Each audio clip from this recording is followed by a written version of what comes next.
Assalamualaikum warahmatullahi wabarakatuh. Kami dari kelompok 7 pada kesempatan kali ini akan mempresentasikan terkait dengan manajemen risiko keuangan, yakni hubungannya dengan tingkat suku bunga dan risiko lainnya. Next, adapun anggota kelompok kami, yang pertama saya sendiri, Novia Srianti, ada Nurul Khalisa, Nurul Hasana, Ori Unggul, dan Osmin Egrinti. Next. Pada kesempatan kali ini ada 9 outline yang akan kami bahas.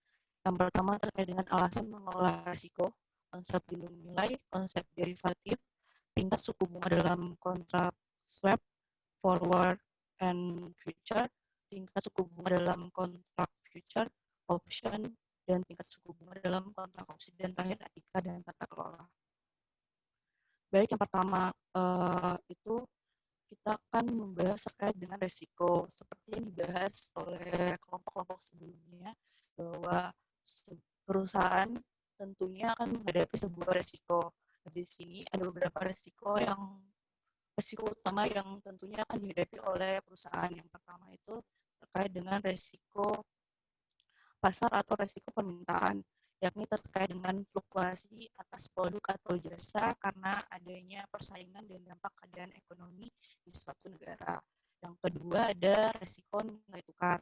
Nah, risiko ini terkait dengan perubahan nilai tukar yang tidak menguntungkan sehingga dapat menyebabkan penurunan arus kas perusahaan yang drastis.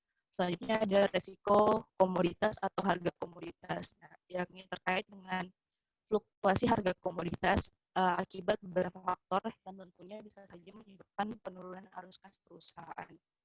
Dan yang keempat ada risiko politik atau negara, yakni terkait dengan aturan atau kondisi keadaan politik di suatu negara yang tentunya juga akan berdampak pada operasi bisnis suatu perusahaan.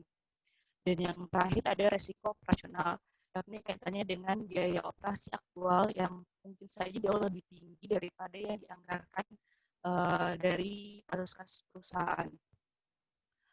Next. Jadi resiko tersebut tentunya tidak dapat dihindari begitu saja oleh perusahaan. Oleh karena itu perlu dilakukan manajemen resiko, di mana di sini jelaskan bahwa ada beberapa alasan perusahaan perlu mengelola resikonya itu tersebut. Yang pertama terkait dengan kapasitas utang. Nah, manajemen risiko sendiri dapat mengurangi ketidakstabilan arus kas sehingga akan menjaga nilai perusahaan tidak menurun dan dapat mengurangi risiko kebangkrutan. Dan yang kedua ada alasan kesulitan keuangan. Kemungkinan terjadinya arus kas di bawah tingkat yang diharapkan, maka manajemen risiko dengan adanya manajemen risiko tentunya dapat mengurangi terjadinya arus kas yang rendah dan mencegah kesulitan keuangan. Dan yang ketiga, pengaruh pajak, dan di mana pajak yang tinggi tentunya menurunkan laba perusahaan, dan di sisi lain pajak selalu berfluktuasi sesuai dengan tingkat pendapatan perusahaan tersebut. Nah, dengan adanya manajemen risiko, hal itu dikatakan disebutkan bahwa manajemen risiko dapat berfungsi untuk menstabilkan laba. Next.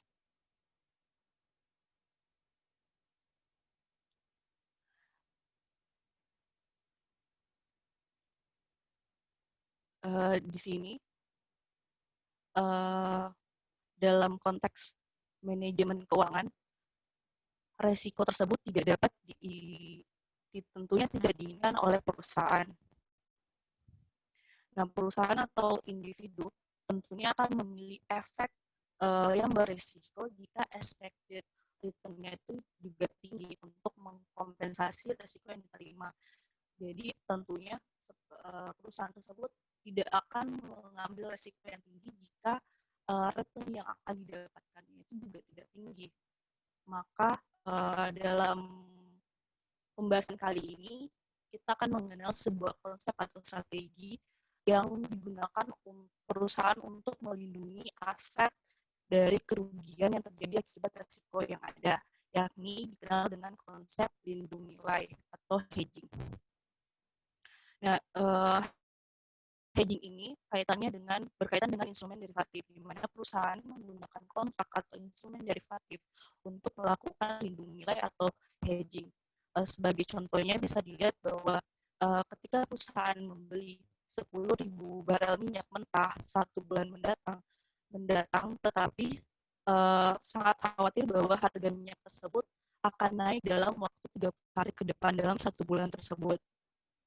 Nah, perusahaan kemudian menggunakan konsep lindung nilai ini dengan melakukan konsep lindung nilai dengan membuat perjanjian untuk membeli minyak yang akan dikirimkan 1 bulan mendatang pada tingkat harga yang telah ditentukan pada saat ini. Nah, sehingga jika terjadi kenaikan harga pada 1 bulan tersebut, tentunya tidak akan mempengaruhi perusahaan karena harga telah ditetapkan pada saat yang lalu seperti itu. Nah, konsep ini juga dikenal dengan sebutan forward contract. Nah, dalam konsep hedging ini sendiri terdapat 2 jenis atau 2 strategi yang dapat digunakan, yaitu yang pertama short hedge dan long hedge. Nah, short hedge ini merupakan konsep di mana satu pihak yang menjual future contract, di mana posisi ini atau strategi ini biasanya dipilih oleh pihak yang memiliki aset atau akan memiliki aset. Nah, sedangkan long hedge sendiri ini merupakan jika pihak tersebut adalah pihak yang membeli future contract, di mana posisi atau strategi ini dipilih oleh pihak yang akan melakukan pembelian aset di masa mendatang. Nah, selanjutnya untuk terkait dengan bagaimana instrumen derivatif yang digunakan untuk mengurangi risiko tersebut akan dijelaskan lebih lanjut oleh teman-teman saya. Selanjutnya saya akan membahas tentang konsep derivatif, yang dimana derivatif merupakan kontrak finansial antara 2 atau lebih pihak-pihak guna memenuhi janji untuk membeli atau menjual aset atau komoditis yang disajikan sebagai objek yang diperdagangkan pada waktu dan harga yang merupakan kesepakatan bersama antara pihak penjual dan pihak pembeli. Nah, derivatif ini merupakan instrumen yang sangat penting untuk manajemen risiko perusahaan karena mereka juga memiliki potensi kerugian. Nah, instrumen ini sangat leverage, jadi kesalahan perhitungan kecil dapat menyebabkan kerugian besar. Mereka juga rumit dan disalahpahami oleh kebanyakan orang. Hal ini membuat kesalahan lebih mungkin terjadi dibandingkan dengan instrumen yang kurang kompleks dan yang terpenting membuat lebih sulit bagi manajemen puncak untuk memahami dan melakukan kontrol yang tepat atas transaksi derivatif. Nah, pasar derivatif berbeda dengan pasar aset. Pasar derivatif adalah pasar untuk instrumen kontrak yang kinerja ditentukan oleh bagaimana kinerja instrumen atau aset lainnya. Next. Lalu, menggunakan derivatif untuk mengurangi resiko, yang pertama itu dapat dilakukan yaitu hedging with future. Nah, salah satu alat yang paling berguna untuk mengurangi suku bunga, nilai tukar, dan resiko komoditas adalah dengan melakukan melindungi nilai pasar di pasar berjangka, yaitu hedging. Yang dimana ini adalah salah satu bentuk pengelolaan resiko untuk mengurangi kemungkinan-kemungkinan kerugian karena perubahan kurs, suku bunga, harga pasar, dan harga komoditas. Lalu yang kedua adalah exposure harga komoditas. Nah, ini adalah salah satu instrumen untuk melindungi transaksi dalam transaksi jual beli komoditas seperti tembaga, batu bara, dan lain-lain.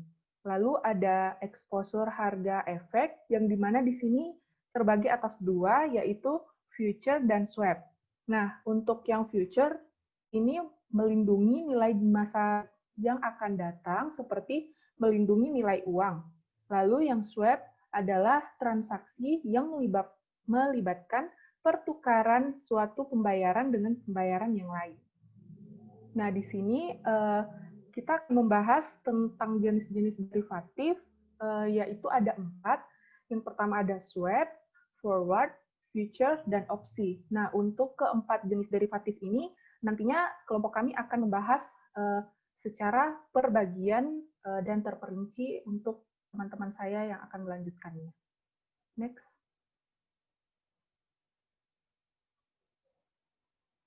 Nah, yang pertama ini kita membahas tentang swap. Swap adalah kontrak transaksi finansial yang dua pihak sepakat untuk menukar pembayaran bunga di masa depan atas suatu jumlah pinjaman tertentu. Biasanya sekelompok pembayaran bunga adalah berdasarkan suku bunga tetap, sedangkan yang lain berdasarkan suku bunga variabel. Nah, di sini ada jenis swap, terdapat 3. Yang pertama adalah currency swap, yang dimana masing-masing pihak membayar dalam suku bunga tetap namun dengan mata uang yang berbeda.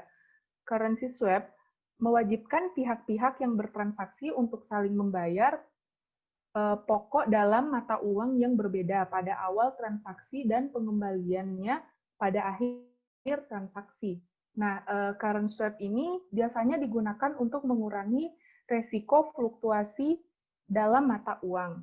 Nah, lalu yang kedua adalah interest rate swap, yang dimana kedua belah pihak setuju saling membayar bunga berdasarkan jumlah pokok tertentu. Biasanya satu pihak membayar bunga secara fixed rate, sedangkan pihak lainnya membayar secara floating rate.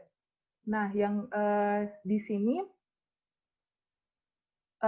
interest rate swap ini dapat digunakan untuk mengatasi ketidaksesuaian antara bunga yang dibayarkan dengan bunga yang diterima, sehingga masing-masing pihak menerima bunga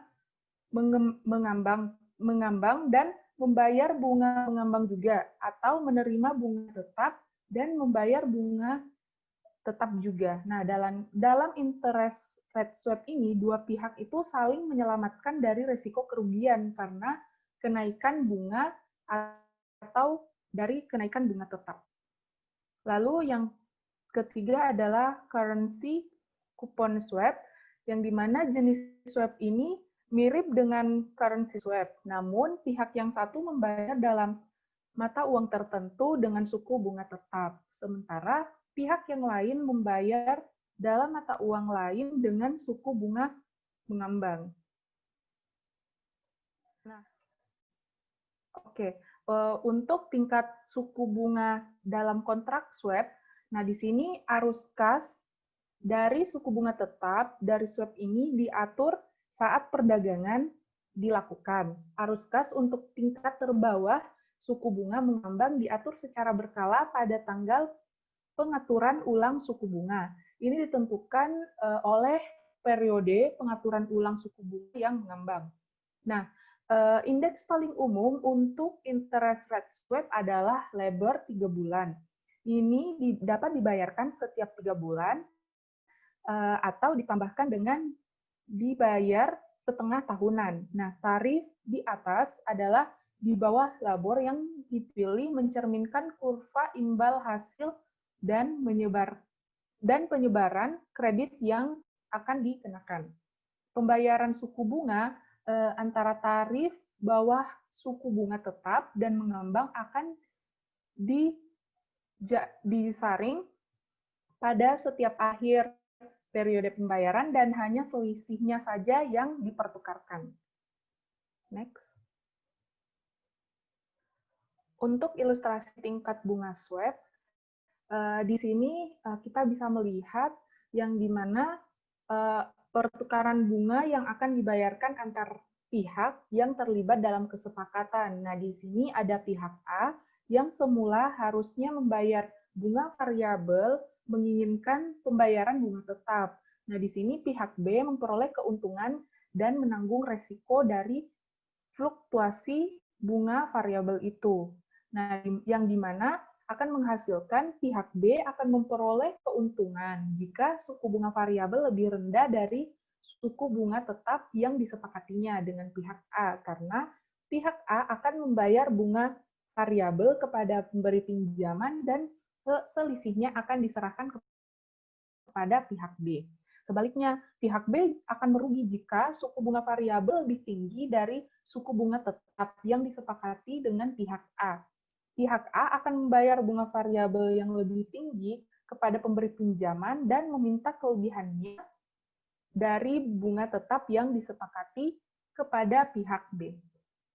Next. Oke, di sini ada contoh soalnya, yang di mana pada tanggal 1 Januari 2006, Jacobs Company meminjam uang sebesar 200.000 US dollar dari State Bank. Pinjaman itu berjangka waktu 3 tahun dengan suku bunga variabel dan harus dibayar tahunan. Suku bunga untuk tahun pertama ditetapkan yaitu 9%. Suku bunga untuk tahun-tahun selanjutnya didasarkan kepada suku bunga LIBOR tambah 2%, ditetapkan setiap akhir tahun untuk dibayarkan pada tahun berikutnya. Karena Jacobs Company tidak ingin menanggung resiko kenaikan suku bunga di masa mendatang, perusahaan itu memutuskan untuk melindungi diri atau hedging dari resiko tersebut. Pada tanggal 1 Januari 2006, Jacobs mengikatkan diri dalam kesepakatan pay fixed receive variable interest rate swap dengan Watson untuk 2 pembayaran bunga terakhir. Jacobs sepakat untuk membayar suku bunga yang ditetapkan 9% kepada Watson dan sebaliknya akan menerima LIBOR tambah 2%. Nah, transaksinya ini akan dilakukan secara neto, notional amount disepakati sebesar yang tadi itu sebesar 200.000 US dollar. Jacobs akan membayar selisih bunga variabel dengan bunga tetap kepada Watson dan sebaliknya tergantung kepada bunga yang mana yang lebih tinggi. Nah, pada tanggal 31 Desember 2006, suku bunga LIBOR mencapai 4%. Yang di mana ini diakibatkan karena LIBOR plus 2% sama dengan 6%, maka 3%-nya itu dikali dengan 200 US dollar sehingga menghasilkan 6.000, yang di mana Watson akan menerima 6.000 tersebut. Jacobs telah menyepakati untuk membayar bunga tetap sebesar 9%, sehingga Watson memperoleh keuntungan dari suku bunga variabel yang lebih rendah dan menerima selisihnya. Sementara yang 6% ini akan dibayarkan Jacobs ke State Bank. Seperti itu.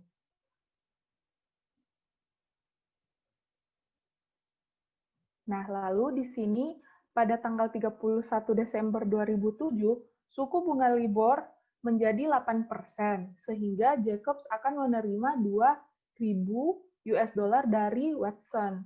Nah, hal ini disebabkan LIBOR-nya yang tadi sebesar 8%, ditambah dengan 2% itu menghasilkan 10%.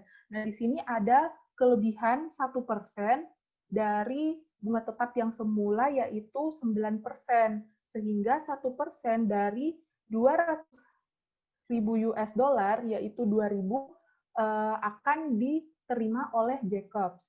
Nah, di sini Jacobs akan membayar State Bank 10%, tetapi juga akan menerima 1% dari Watson, sehingga bunga neto yang dibayarkan tetap menjadi 9%.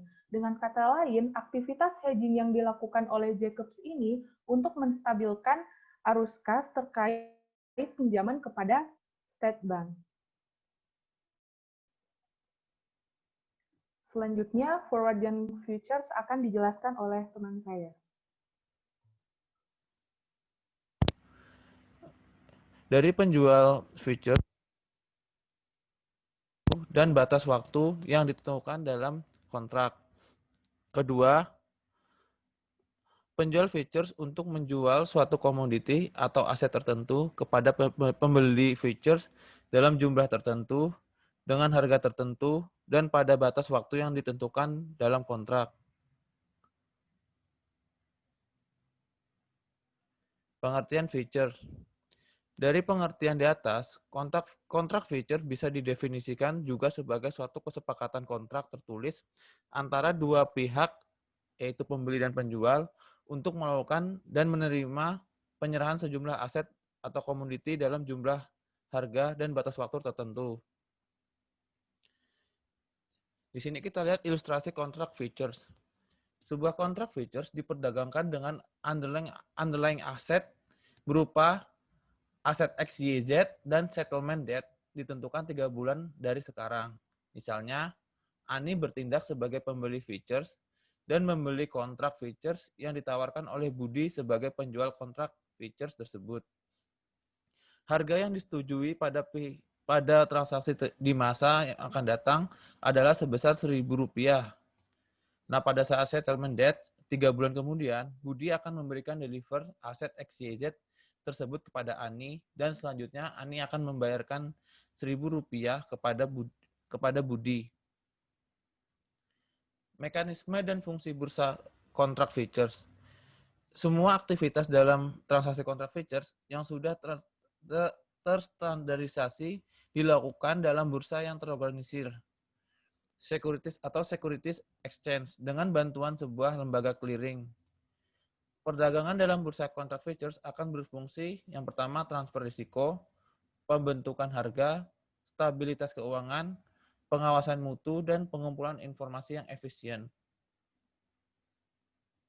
Features sebagai lindung nilai. Salah satu manfaat utama yang bisa diberikan kontrak features adalah untuk melindungi nilai atau hedging aset yang dijadikan patokan dari ancaman risiko ketidakpastian perubahan harga di masa yang akan datang.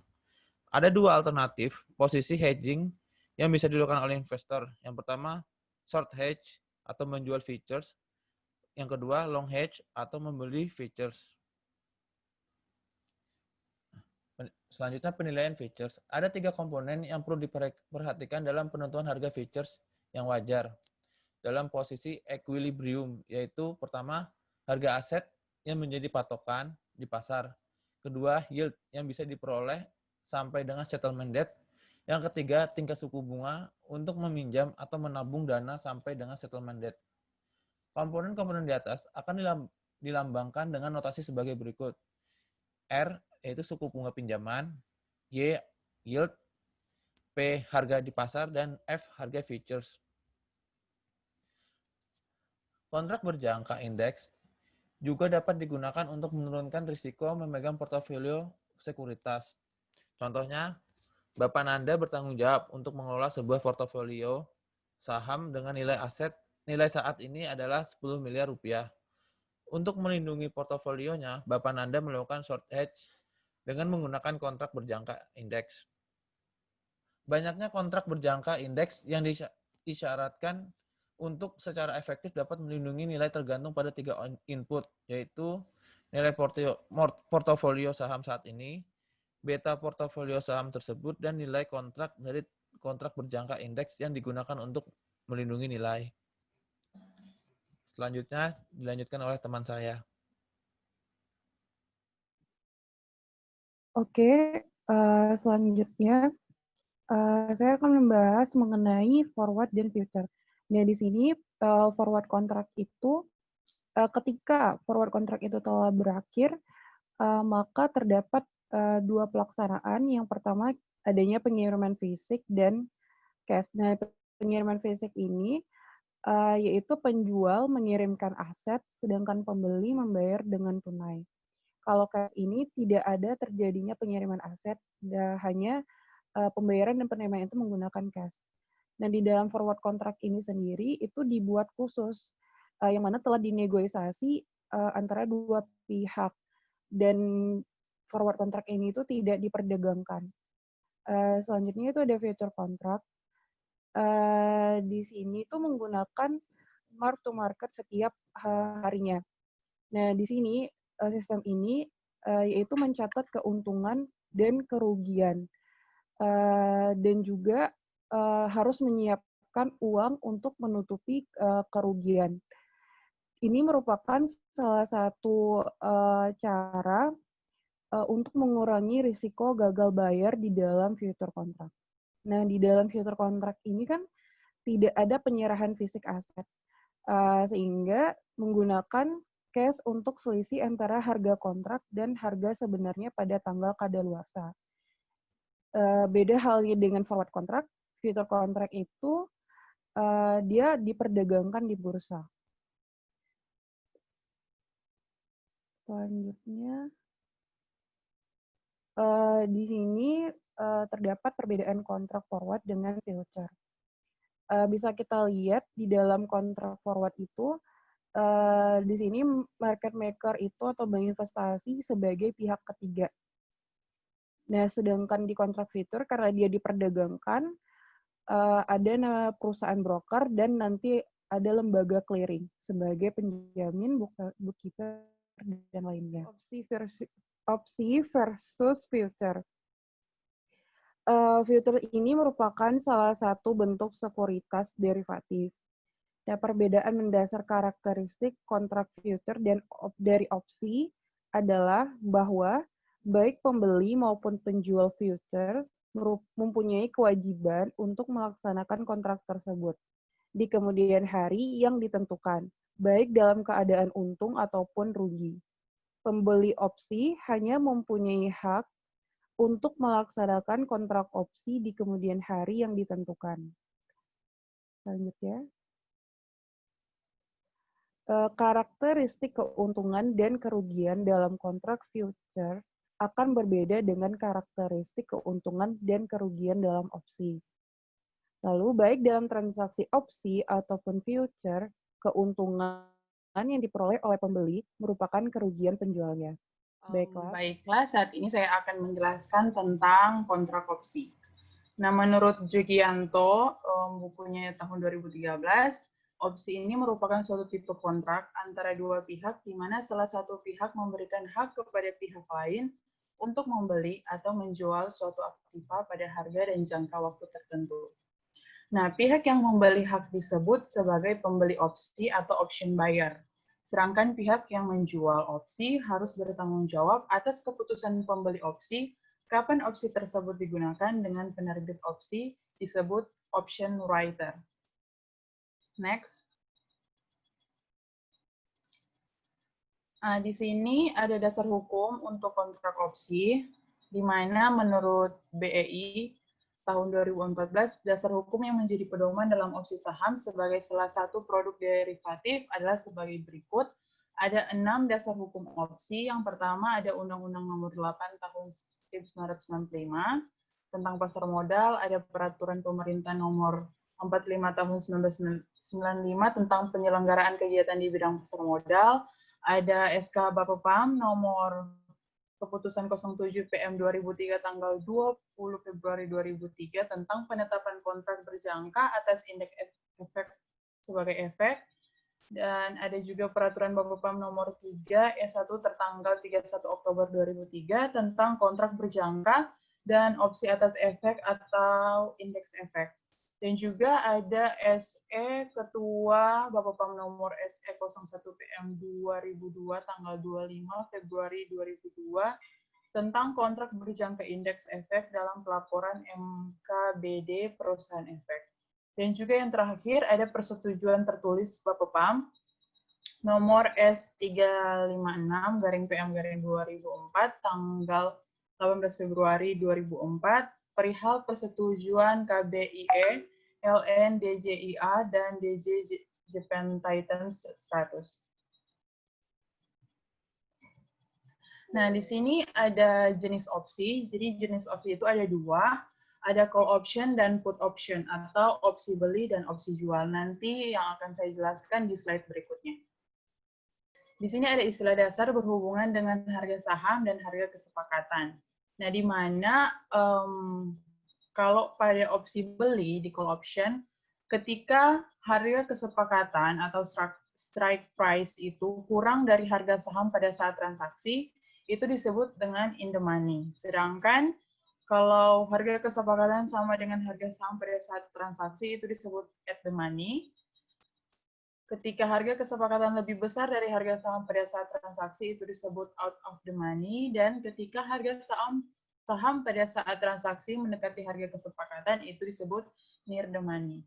Sedangkan pada opsi jual atau put option, ketika harga kesepakatan itu lebih besar dari harga saham pada saat transaksi, itu disebut in the money, dan harga kesepakatan sama dengan harga saham pada saat transaksi itu disebut dengan at the money, dan harga kesepakatan atau strike price kurang dari harga saham pada saat transaksi itu disebut out of the money, sedangkan harga saham pada saat transaksi mendekati harga kesepakatan itu disebut near the money. Nah, di sini ada nilai intrinsik opsi menurut buku Jogianto tahun 2013, di mana nilai intrinsik opsi ini untuk nilai intrinsik opsi jual jika harga pasar saham yang dilambangkan dengan huruf P lebih besar dari exercise price dari opsi beli atau posisi beli adalah in the money, maka nilai intrinsik opsi beli adalah P kurang E atau harga pasar saham dikurangi dengan exercise price. Sebaliknya, jika harga pasar saham itu lebih kecil dari exercise price dari opsi beli atau posisi beli, itu adalah out of the money, maka nilai intrinsik opsi beli adalah sama dengan 0. Hal ini dikarenakan opsi beli tidak akan digunakan jika pembeli saham di pasar modal lebih murah. Dan untuk nilai intrinsik opsi jual, ini berlawanan dengan nilai intrinsik opsi beli. Karena jika harga pasar saham lebih kecil dari exercise price dari opsi jual atau posisi opsi jual adalah in the money, maka nilai intrinsik opsi jual adalah exercise price dikurangi dengan harga pasar saham. Sebaliknya, jika harga pasar saham itu lebih besar dari exercise price dari opsi jual atau posisi opsi jual itu adalah out of the money, maka nilai intrinsik opsi jual adalah sebesar 0. Karena opsi jual ini tidak akan digunakan disebabkan menjual saham di pasar modal itu lebih tinggi. Slide selanjutnya. Nah, di sini ada pelaksanaan hak opsi, di mana menurut Bapepam terdapat dua cara, yaitu American Exercise dan European Exercise, di mana ketika bila dalam transaksi opsi menggunakan American Exercise, maka pembeli opsi dapat melaksanakan haknya itu setiap waktu sejak tanggal pembelian sampai tanggal jatuh tempo. Sedangkan pada European Exercise, pelaksanaan hak atau opsi dapat dilakukan pada waktu yang sudah ditentukan atau pada tanggal jatuh tempo. Dan selanjutnya saya akan menjelaskan payoff dan laba opsi. Di mana payoff ini menurut Jogianto yaitu merupakan keuntungan dengan menggunakan exercise dari opsi yang menunjukkan keuntungan kotor dari selisih harga saham di pasar dengan harga penggunaan opsi. Sedangkan laba menurut Jogianto yaitu laba merupakan keuntungan bersih dari selisih antara payoff dengan harga pembelian opsi. Selanjutnya, di sini saya akan menjelaskan tentang call option, di mana call option ini atau opsi beli adalah memberi hak kepada pemiliknya untuk membeli aset finansial dengan harga tetap yang disebut dengan harga kesepakatan. Di mana pembeli opsi beli atau biasa disebut call option buyer atau juga long call, dan juga penjual opsi beli atau biasa juga disebut call option seller atau juga short call. Selanjutnya, di sini ada ilustrasi call option, di mana misalnya saham ABC ini diperdagangkan di bursa dengan harga Rp100 per lembar. Nah, investor X ini membeli satu opsi beli atau call option pada satu lembar saham ABC dan jatuh tempo dalam 6 bulan dengan membayar premium sebesar Rp10. Strike price-nya atau harga kesepakatan opsi beli tersebut adalah Rp100. Nah, pada saat opsi beli tersebut jatuh tempo, harga saham ABC naik menjadi Rp150. Karena investor X memegang opsi beli saham ABC, maka dia berhak untuk membeli saham tersebut di pasar seharga Rp100 dan kemudian dapat menjualnya dengan harga Rp100. Di sini bisa dilihat harga saham saat jatuh tempo itu Rp150 dikurang dengan harga kesepakatan Rp100, dapat payoff-nya sebesar Rp50. Nah, payoff ini dikurangi premium atau harga yang dikeluarkan untuk membeli opsi beli ini sebesar Rp10, dapatlah laba untuk investor X itu sebesar Rp40. Selanjutnya, nah di sini ketika diandaikan saja sampai dengan batas jatuh tempo opsi beli tersebut, harga saham ABC tetap atau bahkan turun menjadi Rp90. Nah, investor X ini berhak pergi atau tidak melaksanakan haknya untuk membeli saham ABC seharga Rp100. Jika demikian, maka dia akan menanggung kerugian sebesar premium yang telah dibayarkannya di muka sebesar Rp10. Nah, ini bukan diasumsikan. Ini ketika pilihan bahwa investor X ini memilih tidak membeli saham ABC karena harga saham di pasar lebih rendah dari harga kesepakatan. Jika tidak, jadi investor X ini kan tidak mengeluarkan uang sebesar Rp100, sehingga tidak terjadi payoff, atau payoff itu sama dengan 0. Jadi ketika payoff dikurangi dengan premium sebesar Rp10, dapatlah kerugian investor sebesar Rp10. Selanjutnya,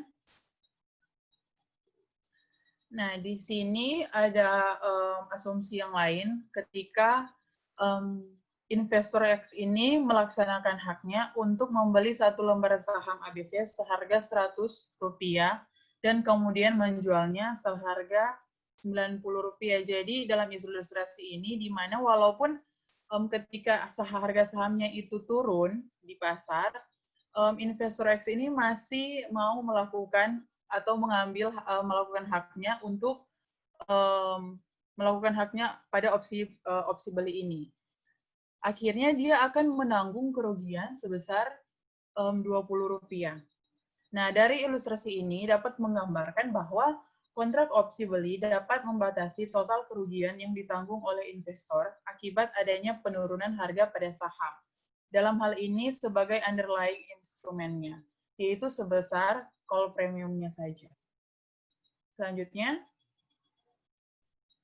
saat ini saya akan menjelaskan tentang put option, di mana put option ini atau opsi jual memberikan hak kepada pemiliknya untuk menjual aset finansial dengan harga kesepakatan tetap. Di mana pembeli opsi jual atau biasa disebut put option buyer atau juga long put atau penjual opsi jual yang biasa disebut put option seller atau juga short put. Selanjutnya, nah, di sini ada ilustrasi untuk put option, di mana investor X ini membeli satu lembar opsi jual pada selembar saham ABC dengan jangka waktu jatuh tempo adalah 6 bulan. Harga kesepakatan opsi jual tersebut sebesar Rp100 dan premium yang dibayarkan di muka adalah Rp10. Nah, pada saat jatuh tempo, harga pasar saham ABC adalah Rp75. Hal ini sangat menguntungkan investor X karena dia dapat membeli saham ABC di pasar seharga Rp75 dan kemudian menjualnya dengan harga Rp100.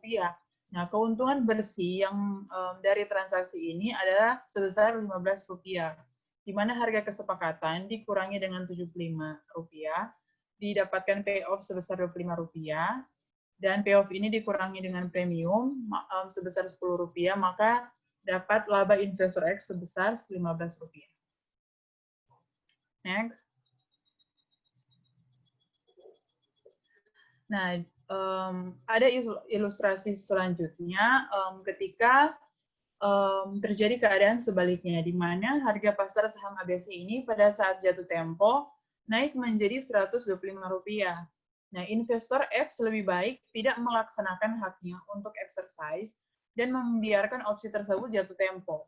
Karena kerugian investor X pada kasus ini adalah hanya sebesar put premiumnya saja, yaitu sebesar Rp10. Nah, ini karena investor X memilih untuk tidak melaksanakan haknya, karena harga saham lebih tinggi dari harga kesepakatan, sehingga tidak terjadi payoff atau payoff itu sama dengan 0. Jadi kalau kita akan menghitung payoff-nya itu sama dengan 0, maka di payoff itu dikurangi dengan premium, dapatlah kerugian investor X itu sebesar Rp10. Nah, selanjutnya ketika investor X ini tetap melaksanakan exercise-nya pada saat harga pasar saham naik, maka dia harus membeli satu lembar saham ABC dengan harga senilai Rp125 dan kemudian menjualnya kepada pihak pembeli dengan harga Rp100 saja. Nah, di sini dia akan menanggung kerugian Rp35 karena harga kesepakatan dikurangi dengan harga saham dapat minus 25 dan dikurangi lagi dengan premium yang ada. Dapatlah dia kerugian yang akan ditanggung oleh investor X ini adalah sebesar Rp35. Nah, dari ilustrasi ini menggambarkan bahwa kontrak opsi jual dapat membatasi total kerugian yang ditanggung oleh investor akibat adanya kenaikan harga saham sebesar put premiumnya saja. Nah, di sini ada strategi perdagangan opsi menurut Tandelin tahun 2010, di mana ada 5 strategi dalam perdagangan opsi. Yang pertama ada naked strategi, di mana strategi perdagangan opsi yang memilih satu posisi dari 4 posisi yang ada, yaitu bisa memilih menjadi pembeli call option, penjual call option, pembeli put option, atau menjadi penjual put option. Nah, yang kedua ada hedge strategi, di mana hedge strategi ini selain mengambil satu posisi dalam perdagangan opsi, investor juga akan mengambil posisi yang lain dalam perdagangan opsi tersebut. Nah, di hedge strategi ini ada 2 jenis, yaitu ada covered call writing strategy dan protective put buying strategy. Yang ketiga ada strategi kombinasi, di mana strategi ini mengkombinasikan call dan put option dengan patokan saham yang sama. Tetapi strike price atau harga kesepakatan dan atau expiration date opsi itu berbeda. Selanjutnya, yang keempat ada straddle strategy, di mana straddle strategy ini dilakukan dengan cara membeli call option maupun put option, atau menjual call option maupun put option yang mempunyai saham patokan, expiration date, dan strike price yang sama. Nah, straddle strategy ini ada 2 jenis, yaitu strategi long straddle dan strategi short straddle. Yang terakhir ada split strategy, di mana strategi yang pembelian sebuah opsinya dibiayai oleh hasil penjualan opsi yang lain dengan underlying aset yang sama. Selanjutnya, nah di sini ada manfaat opsi, di mana menurut Bapepam tahun 2003, dengan melaksanakan perdagangan opsi, akan dapat diperoleh beberapa manfaat sebagai berikut, ada 6, yaitu yang pertama, manajemen resiko, yang kedua, memberikan waktu yang fleksibel, yang ketiga, menyediakan sarana spekulasi, yang keempat, leverage, yang kelima, diversifikasi, yang keenam, penambahan pendapatan. Nah, di sini saya akan menjelaskan bagaimana penggunaan opsi ini untuk lindung nilai. Nah, tujuan membeli opsi adalah perlindungan atau hedging dari aktiva yang akan dilindungi untuk spekulasi. Nah, melindungi nilai saham dengan suatu opsi ini disebut dengan hedge, yang didefinisikan sebagai suatu cara menggunakan turunan-turunan untuk mengurangi atau kalau mungkin saling menghilangkan risiko dari aktiva yang akan dilindungi. Nah, di sini yang pertama, penggunaan opsi untuk lindung nilai, yaitu untuk perlindungan penurunan harga saham. Nah, menurut Jugianto tahun 2013, investor membeli suatu saham dengan harapan harganya akan naik, sehingga jika dijual akan mendapatkan return yang positif, meskipun kenyataannya harga saham tersebut bisa saja turun. Nah, agar terhindar dari kerugian yang besar akibat penurunan harga saham, investor dapat menggunakan opsi jualnya. Oleh karena itu, opsi jual dapat digunakan untuk memproteksi atau hedge penurunan harga saham. Strategi lindung harga nilai saham dengan opsi jual ini disebut dengan nama protected put. Yang kedua, perlindungan kenaikan harga saham. Nah, menurut Jugianto 2013, opsi beli ini digunakan untuk melindungi harga saham yang naik dan untuk lindung nilai penjualan pendek atau short sell. Dalam penjualan pendek ini, investor mengharapkan menjual terlebih dahulu suatu saham pada saat harga sahamnya masih tinggi dan membelinya kembali pada saat harganya turun, sehingga investor dapat memperoleh keuntungan. Pada penjualan pendek, investor memiliki harapan bahwa harga saham akan turun untuk dibeli kembali, meskipun pada kenyataannya harga saham tersebut bisa saja dapat naik. Nah, jika investor memiliki opsi beli untuk menghindari kerugian yang besar akibat kenaikan harga saham, investor dapat menggunakan opsi belinya untuk membeli saham dengan harga tertentu yang lebih murah dari harga naiknya. Dengan demikian, opsi beli dapat digunakan untuk melindungi dari penjualan pendek atau dapat melindungi dari kenaikan harga saham. Nah, untuk bagian ini akan dijelaskan oleh teman saya. Baiklah, selanjutnya kita akan membahas terkait dengan penentuan harga opsi. Nah, untuk menentukan harga opsi, ada dua hal penting yang dipertimbangkan, yakni terkait dengan tingkat bunga dan volatilitas. Nah, selain itu, juga dijelaskan bahwa dalam penentuan harga opsi, hampir seluruh penentuan harga opsi ini berbasiskan pada konsep lindung nilai yang tidak beresiko atau riskless hedge, di mana konsep ini merupakan sebuah lindung nilai di mana investor membeli saham dan pada saat yang bersamaan juga menjual opsi beli yang dimilikinya, sehingga akan berakhir pada posisi yang tidak beresiko atau berakhir pada posisi yang equilibrium. Next. Sehingga jika investasi tidak beresiko tersebut, maka investasi tersebut harus berada pada posisi equilibrium dan menghasilkan tingkat bunga bebas resiko, di mana jika diilustrasikan bahwa jika harga saham mengalami peningkatan, investor tentu akan memperoleh keuntungan dari saham, tetapi akan mengalami kerugian dari menjual opsi beli. Sebaliknya, jika harga saham turun, investor akan mengalami kerugian atas investasinya dalam saham, tetapi memperoleh keuntungan dari menjual opsi beli. Nah, dalam hal ini perlu dimungkinkan untuk mengatur sesuatu sehingga investor akan berakhir pada posisi yang tidak beresiko, sehingga berapapun harga saham, nilai portofolio investor tersebut akan tetap sama atau dalam posisi equilibrium. Nah, di sini ada dua model yang dapat digunakan untuk penentuan harga opsi. Yang pertama itu ada binomial option pricing model, dan yang kedua ada Black-Scholes option pricing model. Next. Baiklah, yang pertama kita akan membahas model binomial option pricing model. Nah, model ini merupakan model penentuan harga opsi yang didasarkan pada lindung nilai tidak beresiko dengan dua skenario untuk nilai dari aset dasarnya.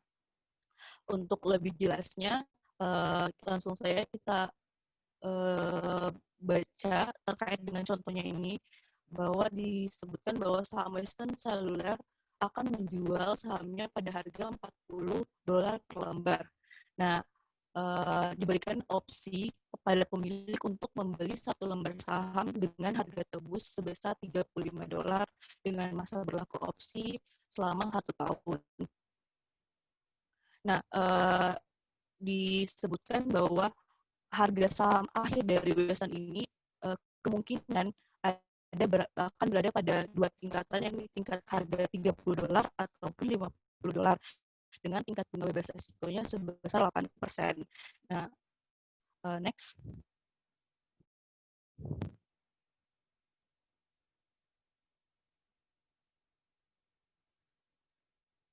Nah, bisa kita lihat cara perhitungan nilai harga opsi sendiri. Yang pertama, kita perlu menentukan kisaran nilai pada saat selama masa berlakunya opsi. Nah, di sini kita diketahui kan harga saham akhir kemungkinan akan berada pada posisi $30 ataupun $50 dengan nilai harga tebusnya sebesar $35. Sehingga nilai opsi akhir akan berada pada posisi $15. Nah, yang kedua, perlu dilakukan penyamaan kisaran dari hasil untuk saham dan opsi ini. Nah, dikarenakan harga saham akhir dan nilai opsi akhir memiliki selisih atau perbedaan, maka perlu dilakukan penyamaan. Nah, untuk menyamakan tersebut, maka investor perlu membeli 0,75 saham dan menjual satu opsi atau sebesar 75 lembar saham dan 100 lembar opsi. Nah, bisa dilihat perhitungannya bahwa ketika investor membeli 0,75 saham, nilai saham akhir dan nilai opsi akhir akan berada pada posisi nilai yang sama, yakni sebesar $15. Next. Nah, yang ketiga itu bagaimana menciptakan investasi yang terlindungi tanpa risiko. Jadi kan disebutkan bahwa untuk menciptakan portofolio investasi yang tidak berisiko, individu investor perlu membeli 0,75 lembar saham Western dan menjual satu opsi beli, sehingga nilai akhir dari portofolio tersebut akan mendapatkan nilai sebesar $22,50. Nah, yang selanjutnya itu kita perlu menentukan harga opsi.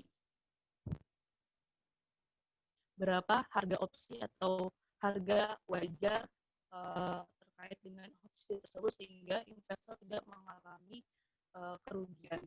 Nah, yang diketahui bahwa nilai portofolio akan menjadi $22,50 pada akhir tahun apapun yang terjadi pada harga saham. Nah, nilai sebesar 22,50 ini tidak memiliki risiko. Nah, yang kedua, kita perlu menentukan present value dari nilai portofolio tersebut. Nah, dengan diketahui bahwa nilai portofolio sebesar $22,50 dibagi 1,08 yang ini tingkat bunga resikonya, sehingga present value-nya diketahui sebesar $10,83. Dikarenakan saham Western akan dijual dengan harga $40 dan dikarenakan investor akan memiliki 0,75 lembar saham, maka biaya dari saham dalam portofolio tersebut akan menjadi sebesar $30. Nah, ketika investor akan membayar sebesar $30 untuk membeli saham dan nilai sekarang dari portofolio tersebut sebesar $20,83, maka harga opsi tersebut harusnya dijual setidaknya seharga $19. Harga tersebut merupakan harga yang wajar, sehingga investor tidak memiliki resiko atau tidak memiliki kerugian. Next.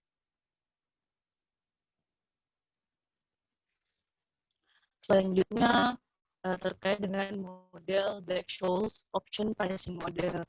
Nah, Black-Scholes option pricing model ini mengasumsikan bahwa tidak ada saham yang mendasari opsi tersebut tidak memberikan dividen. Dan kedua, tidak adanya biaya administrasi dan suku bunga bebas resiko ini konstan selama umur opsi. Nah, bisa dilihat bahwa dalam penggunaan Black-Scholes option pricing model ini ada tiga persamaan. Yang pertama itu kita perlu menghitung deviasi dari opsi tersebut, deviasi pertama dan deviasi kedua, dan yang ketiga menghitung harga opsi. Nah, untuk lebih jelasnya bisa kita lanjut ke contoh. Next. Nah, bisa dilihat contohnya sendiri, diketahui bahwa harga saham yakni sebesar $20 dan harga tebusnya X sebesar $20 dengan jangka waktu 3 bulan atau 0,25 tahun. Dengan tingkat bunga bebas risikonya sebesar 6,4% atau 0,064 dengan deviasinya 0,16 atau 0,4. Nah, yang pertama itu kita perlu menghitung, yang tadi itu varians. Variansnya itu sebesar 0,16 atau 0,4. Nah, yang pertama itu kita perlu menghitung deviasinya. Ya, seperti yang kita lihat bahwa perhitungan dengan menggunakan model ini memang cukup rumit. Yang pertama kita harus menghitung deviasi. Selanjutnya setelah menemukan angka deviasi tersebut, kita menggunakan persamaan untuk menghitung harga opsi tersebut, sehingga bisa dilihat nilai dari opsi berakhir pada harga 1,74, itu nilai wajar dari opsi tersebut. Nah, bisa dilihat dalam tabel 9,9 strip 2 itu bahwa itu merupakan faktor-faktor atau kondisi yang mungkin terjadi terkait dengan opsi yang bisa kita lihat pada nilai dasar tersebut. Jika tidak ada perubahan, maka nilai dari opsi berada pada tingkat harga 1,74. Namun ketika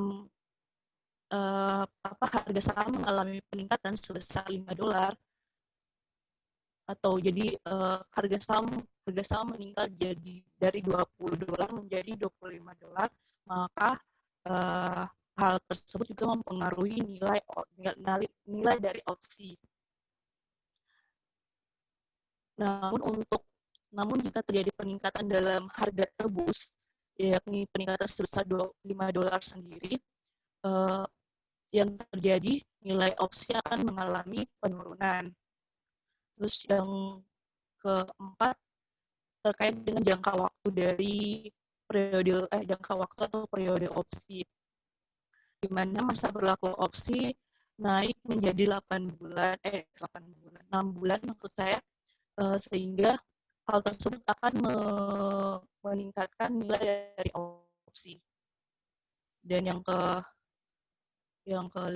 kelima itu peningkatan tingkat bunga bebas risiko yang menjadi 9,0%.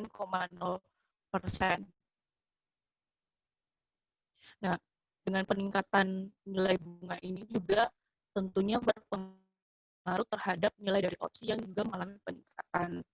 Dan yang terakhir ada peningkatan dari varians. Ketika varians meningkat dari nilai 0,16 menjadi 0,25, maka nilai opsi juga mengalami peningkatan. Seperti itu. Next. Nah, yang selanjutnya terkait dengan tingkat suku bunga dalam opsi. Nah, di sini untuk lebih jelasnya dicontohkan sebuah perusahaan berencana menerbitkan obligasi senilai 400 juta dalam 6 bulan untuk membayar pabrik baru yang sekarang sedang dibangun. Nah, pabrik tersebut tentunya akan menguntungkan jika tingkat suku bunga tetap tidak berubah Namun jika suku bunga berubah atau mengalami peningkatan, tentunya hal tersebut tidak akan menguntungkan perusahaan tersebut. Jadi jika suku bunga naik, perusahaan akan mengalami kerugian karena obligasinya akan memiliki tingkat bunga yang tinggi, tetapi akan mengalami keuntungan yang saling mengimbangi atas opsinya. Jadi di sini untuk melakukan lindung nilai terhadap kenaikan suku bunga, perusahaan dapat membeli opsi jual pada obligasi treasury. Dikarenakan tingkat suku bunga ini tentunya mempengaruhi pola harga, baik itu dari obligasi, pola harga di pasar modal, baik itu obligasi maupun harga saham, sehingga diperlukan untuk melakukan, perusahaan perlu melakukan lindung nilai untuk menjaga suku bunga tersebut. Seperti itu. Selanjutnya akan dijelaskan oleh teman saya. Baiklah, selanjutnya yaitu mengenai etika dan tata kelola. Berdasarkan surat keputusan Menteri BUMN, OECD, serta pedoman umum GCG yang dikeluarkan oleh KNKG, adapun prinsip dari corporate governance yang berpengaruh dalam pelaksanaan manajemen risiko adalah transparansi, akuntabilitas, tanggung jawab, dan independensi. Mengapa perlu pedoman manajemen risiko berbasis governance? Yang pertama, manajemen risiko adalah bagian yang tidak terpisahkan dari pelaksanaan corporate governance.